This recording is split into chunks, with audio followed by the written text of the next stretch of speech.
여러분 안녕하십니까? 뉴스9의 신동욱입니다. 삼척항 북한 목선 귀순과 관련해서 우리 정부의 납득하기 어려운 대응이 하나둘이 아닙니다만 또 새로운 의혹이 드러났습니다. 지난 15일이죠. 북한 선박이 삼척항에 들어온 날 군은 사실대로 국민들에게 알리겠다는 방침을 갖고 있었지만 갑자기 박한기 합참의장이 군은 손을 떼고 해양경찰에 넘기라고 지시한 것으로 알려졌습니다. 이 바람에 군 차원의 공보 대응이 중단됐고 지역 해경이 일부 기자들에게 문자를 보내는 정도로 사건이 축소됐습니다. 그리고 이틀 뒤 논란이 커지자 군이 공식 브리핑을 했는데 이때 아시는 것처럼 북한 선박이 삼척항 인근에서 표류하다 발견된 것처럼 꾸며졌다는 겁니다. 사실이라면 합참의장이 왜 이런 지시를 했는지 또 누구의 지시를 받은 건 없는지 반드시 규명해야 할 문제입니다. 김정우 기자가 단독 보도합니다. 지난 15일 북한 선박의 귀순 사실이 언론을 통해 알려지자 군은 해경의 최초 보고대로 삼척항 방파제에 정박했다는 내용의 보도자료 초안을 마련했던 것으로 알려졌습니다. 합참이 현장에 급파한 전비태세 검열실도 삼척항 입항이 명시된 보고를 상부에 한 것으로 전해졌습니다.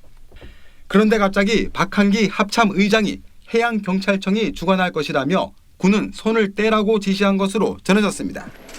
박 의장은 매뉴얼에 따른 조치였다며 지시 사실을 시인했다고 자유한국당 백승주 의원이 전했습니다.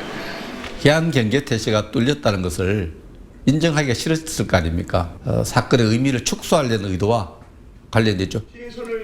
박 의장은 TV조선과의 통화에서 해경이 자료를 낸다고 해서 군은 입장 자료를 내지 말고 기다리라고 했던 것이라고 설명했습니다. 당시 언론은 국방부의 발표만 기다렸지만 공식 발표가 없었습니다. 대신 동해해경청이 지역주재 기자 일부에게 귀순 상황을 문자 메시지로 간략히 전했지만 단 4곳만 기사화해 국민들에겐 거의 알려지지 않았습니다.